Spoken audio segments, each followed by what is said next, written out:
వందనాలు. అది రెండవ ఆదివారంలో ప్రభా మొదటి ఆరాధన పోటుపాలెంలోనికి మనం తీసుకొచ్చారు. స్తోత్రం. సహాయం చేయండి. కృతజ్ఞతలు స్తుతులు చెల్లిస్తున్నాం. పాటలు, ఆరాధన, కీర్తనలో, సాక్ష్యాల్లో ఆయన విజ్ఞాపనలో తోడున్నావు. రామాసు గారికి, కుటుంబానికి రక్షణ ఇచ్చారు. పాము నుండి, విషపురుగు నుండి కాపాడారు. ఆయన కాలు నొప్పుల్ని విడిపించారు. స్తోత్రం.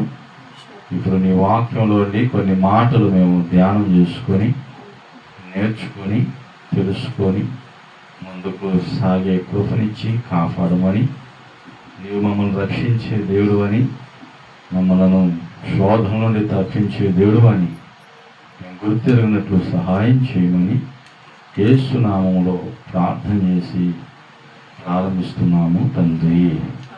ఆమేన్. ఓకే, మంచిది. మరి నేను ఒక వాక్యాన్ని సిద్ధపడి వచ్చాను. ఇక్కడికి వచ్చిన తర్వాత మరొక వాక్యాన్ని మీకు చూపించాలని ఆశపడుతున్నాను.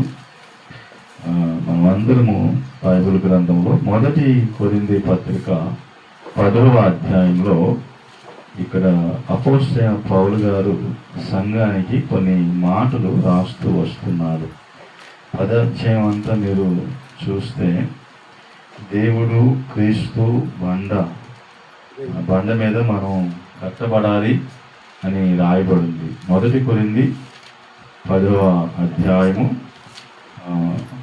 13వ వచనం చదువుకుందాం.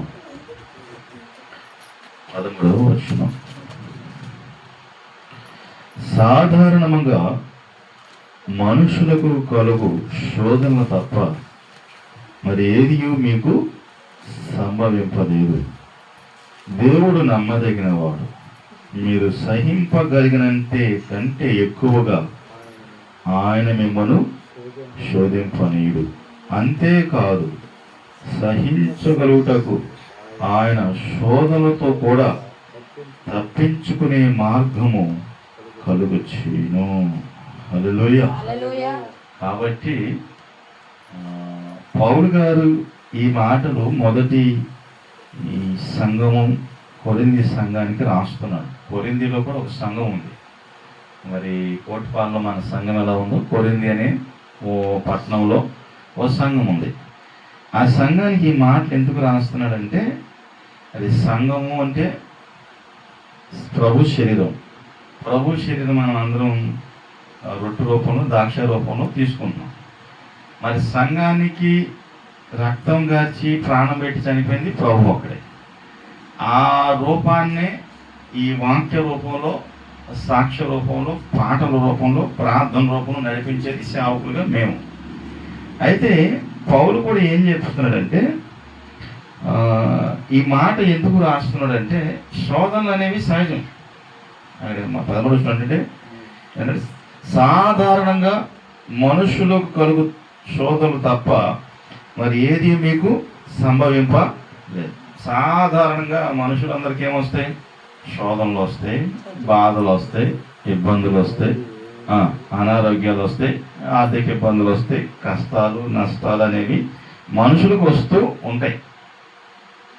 అది వచ్చినప్పుడు వాటిలోని తప్పించుకునే మార్గాలు ఉన్నాయి. తప్పించుకునే మార్గాలు. ఆ మార్గాల్ని మనం ఎవరి ద్వారా తెలుసుకుంటాం? ఇప్పుడు మీ గుమ్మలోనికి పాము వచ్చింది, అది వెళ్ళిపోవాలని నీళ్లు పోసడమో లేదంటే తోలటమో ఏదో ఒకటి చేస్తే అది వెళ్ళిపోతుంది. లిది లేని పక్షం దాన్ని కొట్టి కూడా చంపేయచ్చు. అలాగా ఒక బలహీనత, అనారోగ్యం వచ్చింది, కాలు నొప్పి అని, కడుపు నొప్పి అని, తల నొప్పి అని వచ్చింది. ఇవన్నీ డాక్టర్ దగ్గరికి వెళ్తాం, తగ్గిపోతుంది. ఇంకా శోధనలు వస్తుంటాయి. ఎటువంటి శోధనలు వస్తాయి అంటే, తినడానికి కూడా ఆహారం లేనప్పుడు, ఎవరు డబ్బులు మనకి ఇవ్వనప్పుడు, ఏందబ్బా మనకి ఇటువంటి క్లిష్ట పరిస్థితి వచ్చింది. ఒకప్పుడు దేవుడు నమ్మనప్పుడేమో అంతా బాగానే జరుగుతుంది. మనం దేవుడిని నమ్ముకొని మనమే కూడా సంఘాన్ని పెట్టి మనం చక్కగా నడిపిస్తున్నప్పుడు నాకెందుకు వచ్చింది ఈ కష్టం? నేను ఏ పాపం చేయలేదు, ఏ తప్పు చేయలేదు. ఇప్పుడు ఎందుకు వచ్చినాయి? పాపం చేసినప్పుడు బాగున్నాం, తప్పు చేసినప్పుడు బాగున్నాం, ఇష్టానుసారంగా తిరిగినప్పుడు బ్రహ్మాండంగా ఉన్నాం. ఇప్పుడు ఎందుకు వచ్చినాయి? క్వశ్చన్ వస్తుంది కదా అందరికి. ఇంకోటి, మనం తాగినప్పుడు, తిరిగినప్పుడు, ఎంజాయ్ చేస్తున్నప్పుడు అసలు ఏమీ తెలియదు. మన శరీరం తేలుతూ ఉంటుంది, హ్యాపీ, ఎంజాయ్, హల్లెలూయా. ఎప్పుడైతే అవన్నీ వదిలిపెట్టి వస్తామో ఒక్కోటి వస్తూ ఉంటుంది. నీరసం వస్తూ ఉంటుంది, బలహీనత వస్తూ ఉంటుంది, ఆర్థిక ఇబ్బంది వస్తుంది, అసలు చేతిలో అసలు డబ్బులే లేకుండా పోతుంది. ఏందబ్బా, ఎప్పుడు ఇంట్లో డబ్బులు ఉండేవి, ఇప్పుడు నా పరిస్థితి ఎందుకులాగా అయిపోయింది. ఇవన్నీ క్వశ్చన్లు వస్తుంటాయి కానీ ఆన్సర్లు మాత్రం రావు. హల్లెలూయా. క్వశ్చన్లే. అది క్వశ్చన్ అన్నిటికీ సమాధానం ఏంటంటే, ఇక్కడ వాక్యం కింద వాక్యం రాయబడిందంటే, సాధారణంగా మనుషులకు కలుగు శోధన తప్ప మరి ఏది మీకు సంభవింపలేదు, దేవుడు నమ్మదగిన వాడు. హల్లెలూయా. దేవుడు ఎవరంట? నమ్మదగిన వాడు. ఎందుకు ఈ పదానికి అక్కడ రాసేడు నమ్మదగిన వాడు అంటే, ఆయన నమ్మితే ఈ శోధనలుండో, ఈ బాధలుండో, ఈ ఇబ్బందులుండో తప్పిస్తాడు. ఎలా తప్పిస్తాడు? ఇప్పుడు మేము ఉన్నాం, పాస్టర్గా ఉండి ఏం పని చేస్తాం? ఇక్కడికి వచ్చాం, ప్రార్థన చేస్తాం, ఇంకో చోటుకి వెళ్తే ప్రార్థన చేస్తాం, ఇంకో చోటుకి వెళ్తే కూడా ప్రార్థన చేస్తాం. ఏమని ప్రార్థన చేస్తాం? ప్రభువా, ఈ కుటుంబంలో కార్యము జరిగించు, లేదంటే వీళ్ళకుండా బలహీనతను తొలగించు, లేదంటే వీళ్ళకుండా అనారోగ్యాన్ని తొలగించు, వీళ్ళకుండా ఇబ్బందిని తొలగించు, వీటి నుండి విడిపించని ప్రార్థన చేస్తాం. హల్లెలూయా. అలా చేయటం వల్ల ఏమైతే తప్పించబడడం ద్వారా మీరు కృతజ్ఞతగా కానుకలు ఇవ్వడం ద్వారా సేవకుడు పోషించబడతారు. ఇది క్రమం. మరి మీరు కష్టపడి పని చేయాలి. కష్టపడాలంటే, పని చేయాలంటే ఏముండాలి? శక్తి ఉండాలి, ఆరోగ్యం ఉండాలి, బలం ఉండాలి. అర్థమైందా? ఈ బలహీన పరిచేవాడు ఎవరు? సాతాను. వాడు ఎక్కడుంటాడు మనకు తెలుసుద్దా? పోనీ ఎక్కడ ఉంటాడో తెలుసుద్దా? పోనీ ఎవరి రూపంలో ఉంటాడో తెలుసుద్దా? పోనీ ఎవరి ద్వారా వస్తాడో తెలుసుద్దా? మరి ఏం చేద్దాం? బాగున్న వాళ్ళే రివర్స్ అయిపోవచ్చు. మనతో ఉన్న ఫ్రెండ్లీగా మాట్లాడేవాళ్ళు, మనల్ని అర్థం చేసుకొని మాట్లాడేవాళ్ళు, మనతో సరదాగా సలహాలు ఇచ్చేవాళ్ళు, మనకి ఇది తప్పు ఇది ఒప్పు అని చెప్పేవాళ్ళు, లేకపోతే మనల్ని బాగా ప్రేమగా చూసుకునేవాళ్ళు ఒక్కోసారి మనల్ని ఏమంటారు, రియాక్ట్ అయ్యి అప్పుడు మాట్లాడు. అప్పుడు అక్కడ రాస్తుంది అన్నమాట, దేవుడు నమ్మదగిన వాడు. హల్లెలూయా. దేవుడు నమ్మదగిన వాడు అన్నప్పుడు మరి మిగతా వాళ్ళు నమ్మలేని వాళ్ళు ఉన్నారుగా, అంతేనా? ఈ పదం ఇక్కడ ఎందుకు రాశాడు? దేవుడే నమ్మదగిన వాడంటే, ఇప్పుడు మీరు అన్నారు అప్పుడు దాకా బాగుండి, అప్పుడు దాకా ప్రేమగా ఉండి, అప్పుడు దాకా సంతోషంగా ఉండి, అప్పుడు దాకా ఉండేవాళ్ళు ఏమైపోయారు? ఎగతాళి చేశారు. ఎందుకని? వాడు నమ్మదగిన వాళ్ళు కా, వాడు నువ్వు నమ్మేవు కానీ వాడు మాత్రం నిన్ను నమ్మలా. హల్లెలూయా. గమనించండి దేవుడి బిడ్డలారా, మనకి కష్టం వచ్చినప్పుడు తెలుస్తుంది ఒరిజినల్, మనతో పాటు ఉండదు ఎవరు, లేనిది ఎవరు. మనకు ఆపద వచ్చినప్పుడు తెలుస్తుంది ఎవరో ఒరిజినల్, ఎవరో డూప్లికేట్ అనేది. హల్లెలూయా. అప్పుడు దాకా ఎవరు తెలియదు. మన దగ్గర ఉన్నప్పుడు మనకి ఎవరు కూడా ఎవరి గురించి తెలియదు. ఎందుకంటే మనం సంతోషంగా ఉన్నప్పుడు అందరూ హ్యాపీగా ఉంటారు. హల్లెలూయా. అదే బాధలు ఉన్నప్పుడు మన దగ్గరికి ఎవరు. ఇప్పుడు కూడా నాకు అర్థమైంది, నేను కొంతమందికి మన ఇబ్బంది చెప్తే, మన కష్టం చెప్తే, మన బాధ చెప్తే సహాయం చేస్తారు అనుకుంటాం. ఇంకో విషయం తెలుసా? నువ్వు ఎప్పుడైతే చెప్తావో నీ ఫోన్ కూడా ఎత్తరు, నీ దగ్గర కూడా రారు, నువ్వు కనపడినా మొహం తిప్పుకొని వెళ్ళిపోతారు. ఇది నా చిన్న అనుభవం. నన్ను చూసినప్పుడు అందరూ టచ్ చేసుకొని, పాస్టర్ దగ్గర బాగానే పర్లేదు, మంచిగా డబ్బులు ఉంటే హ్యాపీగా, ఓకే ఆయనకి ఎంతైనా ఏదైనా ఎంత రేట్ ఉందో పర్లేదు, ఆయన అది ఇది అనుకుంటారు. హల్లెలూయా. మంచిదే, వాళ్ళ ఉద్దేశంలో అటు అనుకుంటే తప్పేమీ లేదు. చూసినప్పుడు ఎవరు కూడా పేదోడు అనుకోరు, అది కూడా మంచిదే. హల్లెలూయా. కాబట్టి నేనేమంటానంటే, మనం అలా ఉండటం కూడా దేవుని కృపే. కొంతమంది చూస్తే ఇవ్వాలనిపిస్తుంది, కొంతమందికి చూస్తే ఇవ్వాలనిపి ముందుగా లోకంలో సాయంత్రం కొంతమంది చూస్తే పెట్టబుద్ధి అయింది, కొంతమంది చూస్తే పొట్టబుద్ధి అయింది. హల్లెలూయా కదా.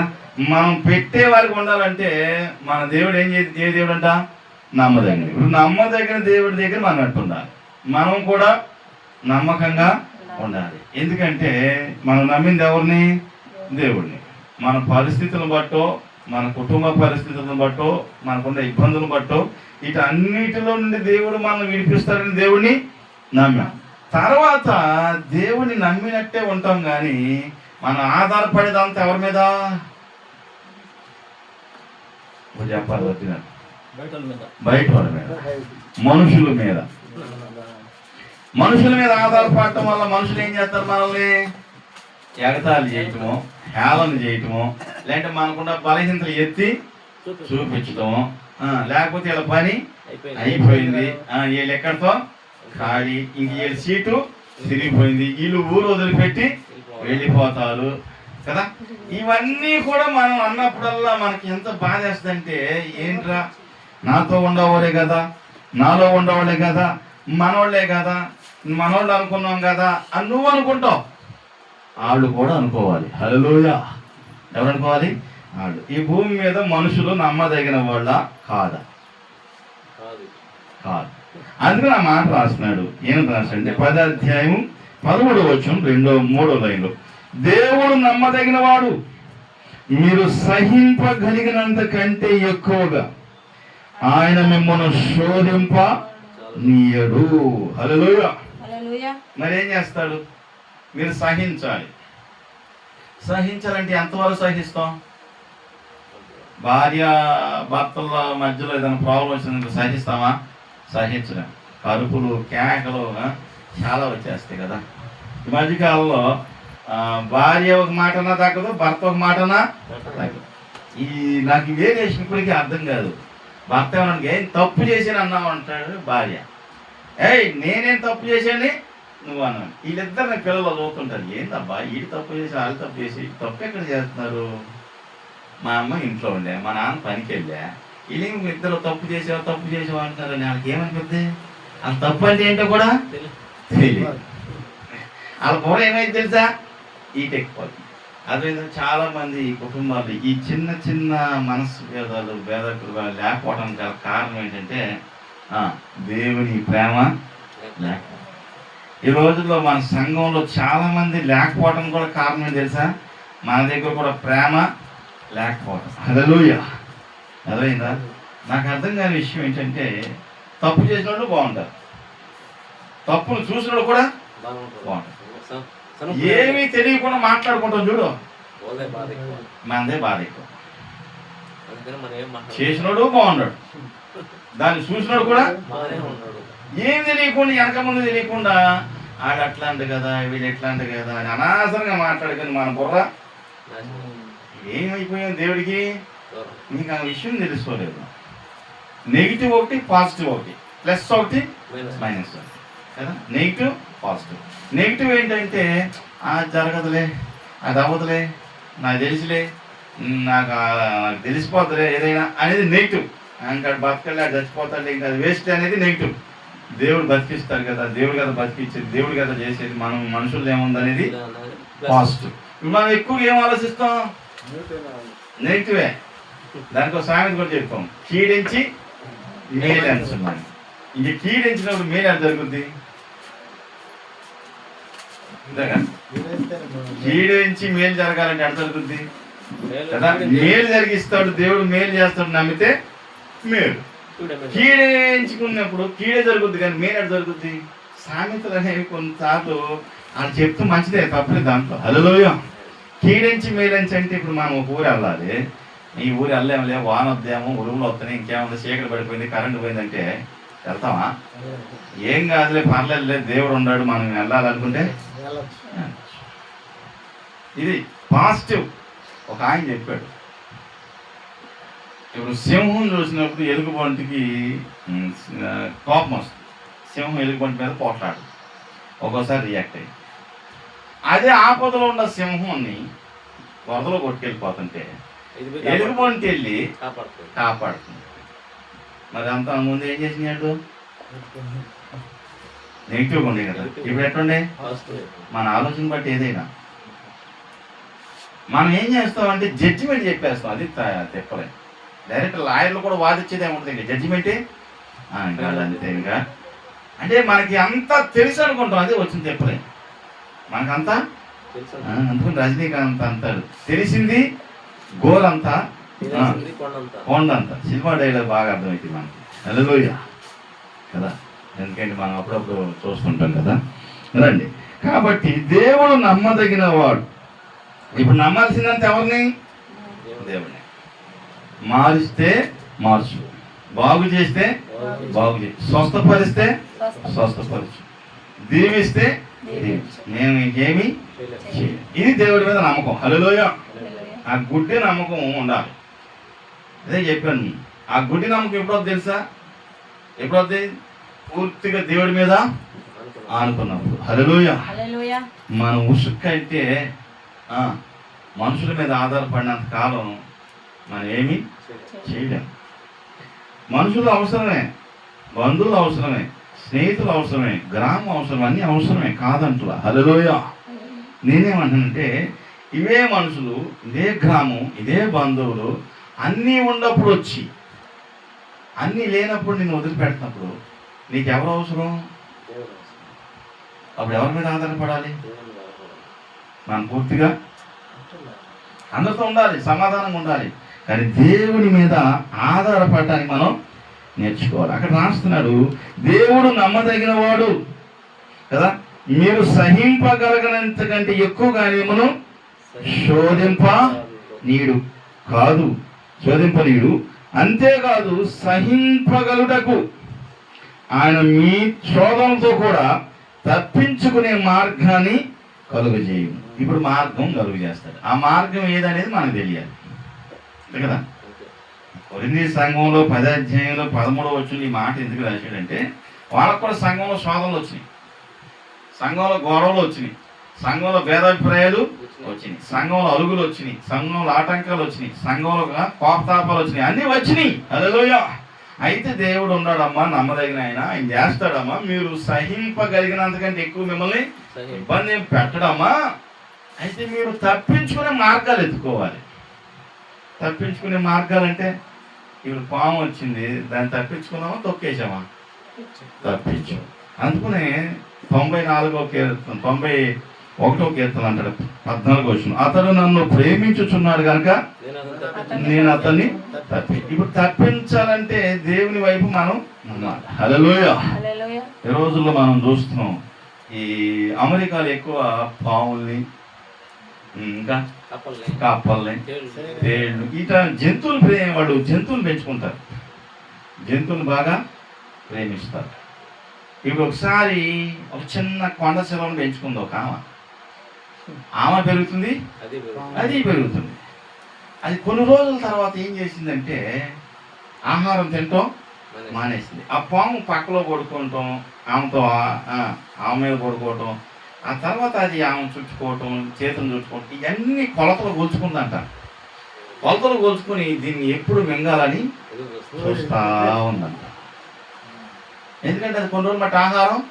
డాక్టర్ని అడిగితే అప్పుడు డాక్టర్ చెప్పాడంట, ఏమేం చేస్తుంది, దాని వాతావరణం మారిందా, దాని శాస్త్రం ఏమన్నా మారియా, దాని విధానం మారిందంటే అది నా దగ్గరికి వస్తుంది, నన్ను చుట్టుకుంటుంది, ఆ కాలు చుట్టుకుంటుంది, చేతులు చుట్టుకుంటుంది, మళ్ళీ వెళ్ళిపోద్ది అని డాక్టర్ అన్నాడంట. అది ఆహారం తింటూ మానేసిందంటే నిన్ను మింగేయాలని ట్రై చేస్తుంది. దయచేసి దాన్ని నువ్వేం చేయాలంటే దూరం అవ్వండి.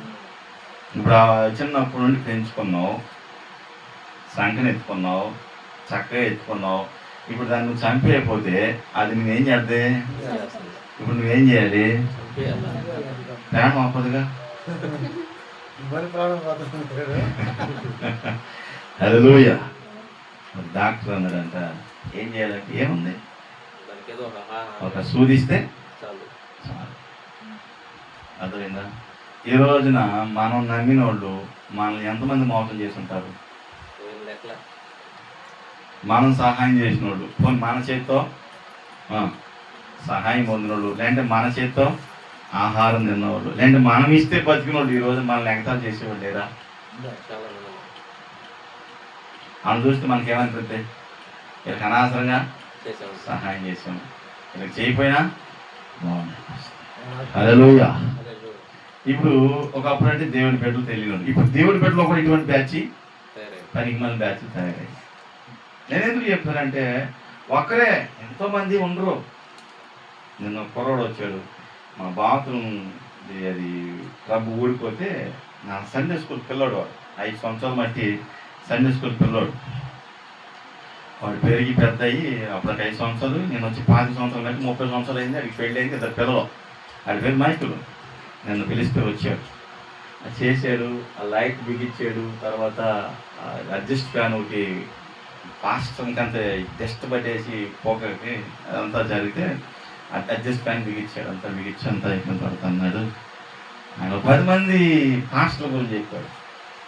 వాళ్ళు నాకు తెలుసు, పాస్టర్ గారు అంటే అప్పుడు మీరు వచ్చారు కదన్నా అంకుల్ అన్నాడు. అప్పుడు మీరు ఎంత బాగా సేవ చేశారు, మీరు ఎంత బాగా కష్టపడి తిరిగారు, ఎంత బాగా మాకు నేర్పించారు కదా. ఇప్పుడున్న పాస్టర్లు ఎలా ఉండాలంటే ఏది ఉంటే అది పట్టుకొని వెళ్ళిపోతారు, మోసం చేస్తారు, అబద్ధాలు ఆడతారు, వారికి ఇష్టమైనవన్నీ చేస్తారు. చర్చిలో మాత్రమే బాగుంటారు, ఆ తర్వాత చేసేవన్నీ. ఇటువంటి వాళ్ళని చూసి నాకు బాధ వేసి, ఎవరైనా క్రైస్తవులు కనుక నన్ను గనక పనికి పిలిస్తే నేను ఆ ఇంటికి అడుపు మానేసాను. ఎందుకంటే డబ్బులు కూడా ఈరా పిలుస్తారు, పని చేయించుకుంటారు, డబ్బులు ఏదన్నా ఏమన్నా. ఎందుకంటే నిజం అనుకోండి, చాలా మందిని చూశాను. ఎంతోమంది ఇట్లా ఇటువంటి వాళ్ళ వల్ల చాలామంది చెడిపోతారు. చర్చి కాంపౌండ్లో ఉండి కూడా ఈ పనులు చేస్తున్నారంటే నేను వాళ్ళని చూస్తే మనం బాగుపడేది ఏముంది, కానీ ఎవరిని చూడాలి మనం? దేవుడిని చూడాలి. హల్లెలూయా. మనం ఎవరి కోసం బతుకుతున్నాం? దేవుడి కోసం. ఎవరి కోసం జీవిస్తాం? మనుషులు ఎందుకు చూసేది? మనుషులు కాసేపు పెట్టుంటారు, కాసేపు అంటుంటారు. పైకి తీసుకెళ్తారు వాళ్ళే, కిందకి లాగేసేది కూడా. కనుక దేవుడి మీద డిపెండ్ అవటం నేర్చుకోవాలి. ఇవన్నీ ఎప్పుడు అవుతాయి తెలుసా? మనకే సవరం అంతా పోయిన తర్వాత వివరం వద్దంట. సవరం అంటే ఇంట్లోన్నీ పోయిన తర్వాత, అబ్బా నేను అట్ట చేసినా బాగుండు, ఇట్ట చేసినా బాగుండు, అట్ట తిప్పినా బాగుండు, ఇది రాసినా బాగుండు, అది రాసినా బాగుండు, ఎట్టుండవా అప్పుడు అత్తయ్యా. అందుకని మనకు ఫిక్స్ అయిపోవాలి, ఎవరు ఏంటి, ఎవరితో ఎట్టుండాలి, ఎవరితో ఎలాగా, దాన్నే జ్ఞానం అంటారు. దాన్నే ఆలోచించు. చూడండి అక్కడ ఇంకొక మాట, అక్కడ కింద ఏమంటారు చూడండి, శోధనలో కూడా తప్పించుకునే మార్గాన్ని ఆయన కలుగు చేయను. తప్పించుకునే మార్గాన్ని మనం ఎత్తుకోవాలా లేదా? ఇప్పుడు కష్టం వచ్చింది, బాధ వచ్చింది, కూర్చుంటే పనులు అవుతాయా? కూర్చుంటే మన దగ్గరికి వస్తుంది ఆహారం. ఇప్పుడు తిరుపతిలో కూర్చొని ప్రభువా బలారాధన యేసయ్య ఇచ్చేస్తానంటే వచ్చేస్తా? రాదుగా కదా. మా మంత్రాలకి చింతకాయలు రాదుగా. అర్థమైందా? కొన్ని పనులు ఎలా చేయాలో అలాగా చేయాలి, కొంత సేవ ఎలా చేయాలో అలా చేయాలి. అయితే నేనేమంటున్నానంటే, దేవుడి మీద ఆధారపడటం ఇప్పటికీ ఎప్పటికీ మనం మర్చిపోకూడదు. నీ దగ్గర డబ్బులు ఉండొచ్చు, నీ దగ్గర 10,000 ఉన్నాయి, అవతల 10,000 రూపాయల పనే ఉంది. మనం ఏం చేస్తాం? 10,000 వాడేద్దాం, మళ్ళీ ప్రార్థన అప్పుడు చేస్తాం, లేనప్పుడు చేస్తాం, ఉన్నప్పుడు చెయ్యం. హల్లెలూయా. నేను మా ఇంటి వాండరం చూసాను కొద్ది, నాయన ఇప్పుడు లేవు అని ప్రార్థన చేసి వచ్చింది. అది ఉన్నప్పుడు కూడా చెయ్యి, అయిపోతాయి కదా. తప్పేమీ లేదు, నీ దగ్గర డబ్బులు దాచుకుంటాంలో తప్పేమీ లేదు. నీతిమంతుడు తన పిల్లల్ని ఆస్తికర్తలుగా చేయాలంటే ఎట్లా చేయాలి? దాచిపెట్టాలి, కూడబెట్టాలి, పొదుపు చేయాలి. ఇప్పుడున్న పరిస్థితుల్లో మొన్న ఒక ఆయన అన్నాడు, పిల్లలు చదివిస్తానికే సరిపోకపోతే దాచిపెట్టాలి, కూడబెట్టాలి, అందులో పెట్టాలి, ఇందులో పెట్టాలి. ఇందాక ఒక ఆమె ఫోన్ చేసింది, 1000 రూపాయలు కడితే బంగారం మనకి అనుకున్న రేట్ ఇస్తారంట. నేను అన్నా, పని పాట ఏం లేదు కొంతమందికి, ఏ పనులు అది చెప్పేది. వాళ్ళు లలిత ఉందంటే బాగుంది, గుండు ఉంది, డబ్బులు ఉన్నాయి. హల్లెలూయా. మనకి ఎంపీలు ఉన్నాయి, డబ్బులు అంతేనా? ఆయన గుండు కొట్టించుకున్నాడు, డబ్బులు లేవు, డబ్బులు ఉన్నాయి ఆయనకి. హల్లెలూయా. అందరికీ అన్నీ వస్తాయంటే రావు. ఆయన కష్టపడ్డాడు, ప్రయాసపడ్డాడు, జాగ్రత్తగా ఉన్నాడు. ఇప్పటికీ కూడా కొన్ని 100 కార్లు, కొన్ని 100 కోట్ల ఆస్తి ఉండా ఆయన రోడ్డు మీద టిఫిన్ చేస్తాడు. మనం రోడ్డు మీద నిలబడతామా? మనకి ఏమైనా కారు ఉంటే, కానీ ఎవడన్నా ఆపుతాం మనమా? అసలు కింద కారు పెడతాను, మనం కారు పెట్టి మనం చూస్తాం మనమా?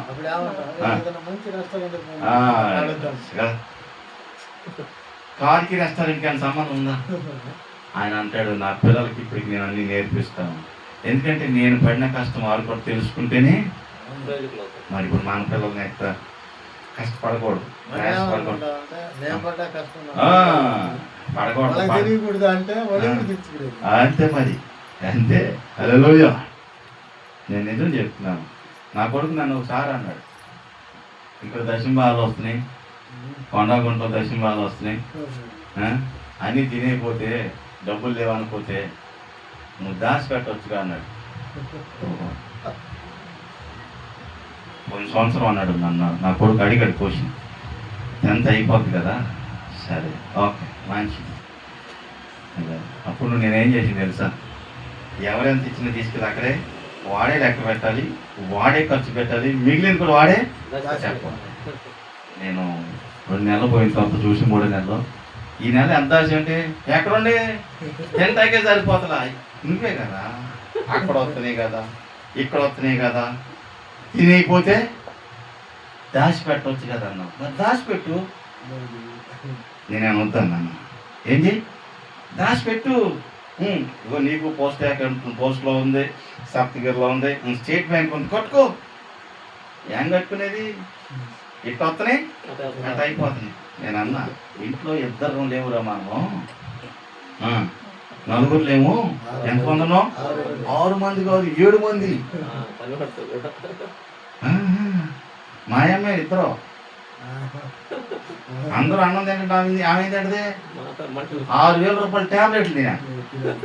ఇంకొక మనిషి పెరిగినట్టేగా కదా. అప్పుడు చెప్పా, ఎక్కడ తెచ్చి వస్తాయి, ఎన్ని వేలు తెస్తే వస్తాయి అని అప్పుడు చెప్పి, అక్కడికి నేను ఒక రోజు కూడా ఇంటికాడ ఉండకూడదు. ఏం చేస్తున్నా, ఉదయం చర్చిలోకి వెళ్తే సాయంత్రం ఎవరో ఒకరి ఇంటికి వెళ్తాం, లేదంటే సాయంత్రం ఎవరో ఒకరి ఇంటికి వెళ్తే ఎట్టో కొట్టం ఒక్కరోజు కూడా ఇంటికాడ. తెలుసుకోండి ఆయన. నా కూతురు గమనించింది నన్ను, డాడీ నన్ను 3ంటికి లేకుంటే నువ్వు పడుకుంటే కదా లేకపోతే ఎప్పుడు మేలుకొని ఉంటావుగా. నువ్వు ఎప్పుడు నాకు నిద్ర రాకపోతే నేను ఆ గదిలోకి వెళ్ళి లైట్ వేసుకుని ఏం చేస్తా, ప్రార్థన చేస్తాను. నేను ఒకటే చెప్పా, ప్రార్థన చేయండి, దేవుడు సహవాసం చేయండి. యేసుప్రభు వారి శిష్యులు యేసుప్రభుని వదిలేసి చేపలు పడతాకి వెళ్ళారు. ఆ చేపలేమో యేసుప్రభు దగ్గర ఉన్నాయి. రాత్రి అంతా ప్రయాసపడ్డారు, చేపలు పట్టలేదని వచ్చేస్తుంటే ప్రభు అన్నాడు, కుడి పక్కన వలయండి. రాత్రి అంతా పడ్డావు నాయన, ఏం పడలేదు, చేపలు పడేది కూడా రాత్రిలే, ఇప్పుడు ఏమన్నావు నువ్వు? సరే నువ్వు చెప్పావు కాబట్టి చేస్తాను. విస్తారమైన, ఇప్పుడు ఊరంతా తిరిగేది అవసరమా? అనవసరంగా తిరిగి తలనొప్పి తెచ్చుకోవడం అవసరమా? పనికి మన పుల్ల దాంట్లో ఏరెట్టేది అవసరమా? పనికిరాని చెత్త అంతా చూసి తలనొప్పి తెచ్చుకోవడం అవసరమా? కాసేపు కూర్చొని ప్రభువా నీకు స్తోత్రం అంటాం అవసరమా? ఏది ఉత్తమం? మరి ప్రార్థన చేస్తున్నాం మామా, చెత్త అంతా తలగ తగిలించుకుంటూ ఉండే ఇంట్లో కూడా. ప్రతి దాంట్లో మనం ఏం చేయకూడదు, కాలిపోద్ది. అర్థమైందా? అందుకని కొన్ని ఏం చేయాలి, వదిలిపెట్టి. కొన్ని మాట్లాడకూడదు, కొన్ని వినకూడదు, కొన్ని చూడకూడదు. అప్పుడే కొంచెం బాగుపడతాం. అన్నీ తగ్గించుకున్నాం అనుకో ఆగిపోతాం. మన పని ఏదో మనం చూసుకొని ఎవరికైనా చెప్పాలనిపిస్తే 4 మాటలు చెప్పామో ఇంటే ఎన్నట్టు, లేకపోతే పట్టుకుని ఏలాడకూడదు. హల్లెలూయా. చెప్పుకుంటా వెళ్ళిపోవడమే. రండమ్మా రండి, దేవుడు దీవిస్తాడు. అదేలా నేను ఎందుకు చెప్తున్నా అంటే, ఇప్పుడు ఎవరి పని వాడు ఏం చేస్తున్నారు, సాఫీగా చేసుకున్నారు. ఇప్పుడు నాకు ఏ టెన్షన్ లేదు, ఎందుకంటే దాసేవాడు ఇంట్లో ఉన్నాడు కాబట్టి నాకు టెన్షనే. అదైందా? ప్రతిదానికి ఇప్పుడు ఈ వరకు అనేవాడు ఇప్పుడు నేను తింటాను, నేను వెళ్తాను అన్న క్వశ్చన్ లేదు, ఏం లేవు. ఉన్నా సరే ఎందుకు ఖర్చు పెట్టాలి, ఎందుకు వేస్ట్? ఇప్పుడు ఆడు 100 రూపాయలు తీసుకొని గోపి రైస్ తినొచ్చు, లేదంటే పానీపూరి తినొచ్చు. వెళ్తాడు, 2 బన్నులు తెచ్చుకుంటాడు, ఒక గుడ్డు తెచ్చుకుంటాడు, దానికి పోయిన పెండ మీద పెట్టి ఈ గుడ్డు అయితే అందులో పెట్టుకొని ఎంతో 20 రూపాయలు అయిపోయింది, వాడు అక్కడ కూడా ఇస్తాడు. సింపుల్. వాడు ఖర్చు పెట్టడం ఏం చేశాడు ఇప్పుడు? దాయమన్నవాడికి డబ్బులు ఇస్తే ఏమైంది? డబ్బులు ఏం చేయకూడదు, నేను తెచ్చినప్పుడు వేస్ట్ అన్నాడు. ఇప్పుడు అదే పని వాడు చేయటానికి బాగుగా. అందుకని కొన్నిసార్లు మన పిల్లలు మనల్ని ఏదైనా అన్నప్పుడు ఆ పని వాళ్ళకే అప్పుడు అనుకో. ఇంక మన జోలికి వాళ్ళని ఖాళీగా పెట్టామా మన బురకాయ ఇటు అనుకుని ఖాళీకి పెట్టాను. నేను వచ్చేటప్పుడు ఉద్దరం లేట్ చెప్పాను, నీ డస్టింగ్ ట్రేబుల్ అంతా నువ్వు రెడీ చేసుకోవాలి. మా అమ్మ గదంతా నువ్వు బూరు గీజంతా శుభ్రంగా దులిసి ఏం చేయాలి, నేను వచ్చేపాటి శుభ్రంగా ఉండాలి. నేను బయటకు వచ్చానంటే వాళ్ళకి చెప్పేది ఏంటంటే నీకు చేసి ఉండాలి.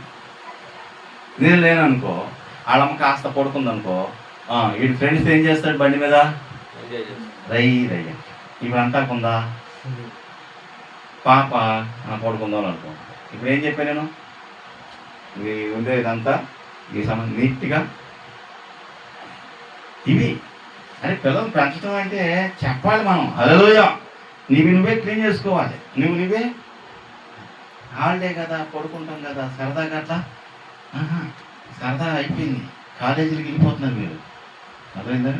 మీరుండే దాన్ని బట్టి చూస్తే ఎప్పుడైనా మీ ఫ్రెండ్స్ వచ్చినప్పుడు, లేకపోతే ఎవరు మన ఇంటికి వచ్చినప్పుడు, మన ఇల్లు చూసినప్పుడు వాళ్ళకి తెలియాలి ఎలా ఉందాము అని. హల్లెలూయా. కనుక దయచేసి దేవుడు పెట్టారా, ఇప్పుడు మన శోధనలో తప్పించుకునే మార్గాలు తెలుసుకోవాలా లేదా? మార్గం ఎవరు?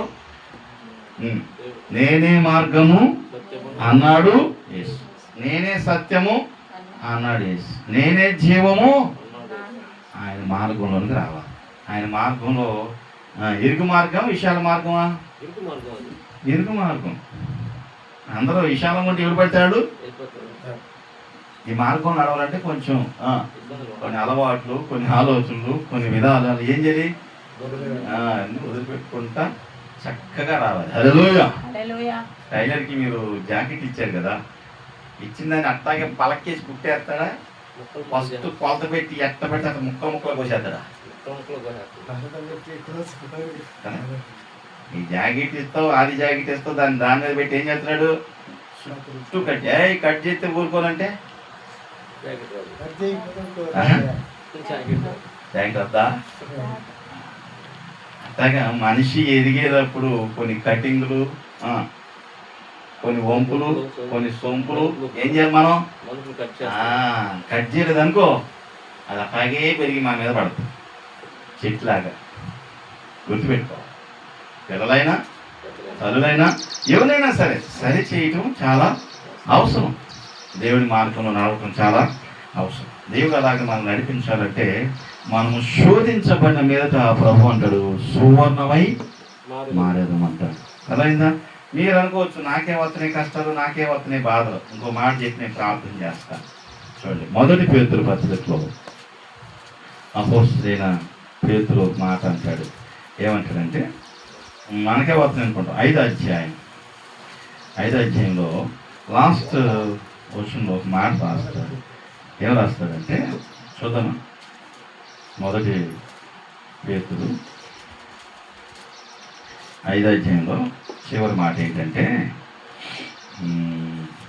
10వ వచనం, 9వ వచనం, లోకమందుండు మీ సహోదరులకు ఈ విధమైన శ్రమలే నెరవేర్చును ఎరిగి విశ్వాసమందు స్థిరులై వారిని ఎదిరించి తన నిత్య మహిమకు క్రీస్తునందు మిమ్మల్ని పిలిచిన సర్వకృపానియగు దేవుడు కొంచెం కాలం మీకు శ్రమ పడిన పిమ్మట తానే మిమ్మలను పూర్ణులుగా చేసి స్థిరపరిచి బలపరుచును. హల్లెలూయా.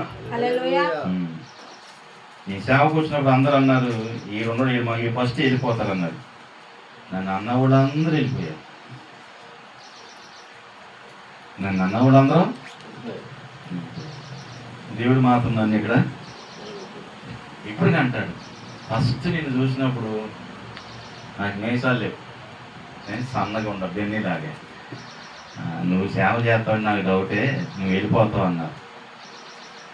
నన్ను అన్న వాళ్ళందరూ ఇప్పుడు దేవుడు నన్ను పెట్టాడు.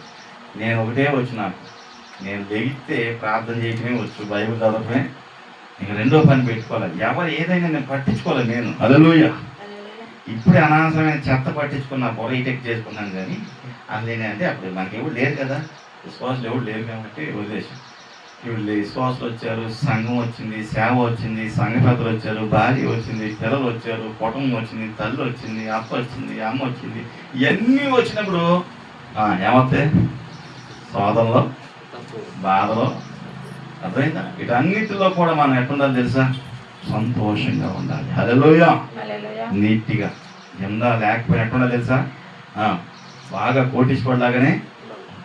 పేదోళ్ళలాగా దరిద్రులాగా ఉన్నామంటే మన దగ్గరికి ఎవడో రాడు. రాడు తాకించం కూడా. నన్ను చూస్తే వందనాలు సార్, నమస్కారం అండి, అట్లా ఉండాలి. మనం అలా మెయింటెనెన్స్ ఇస్తామో ఏమో, చేస్తామో చేయమో దేవుడికి ఎరుక. హల్లెలూయా. అదైనా మన దేవుడు గొప్పవాడు, నమ్మదగిన వాడు కనుక ఈ శోధన నుండి, ఈ బాధల నుండి ఆయన తప్పిస్తాడు. అర్థమైందా?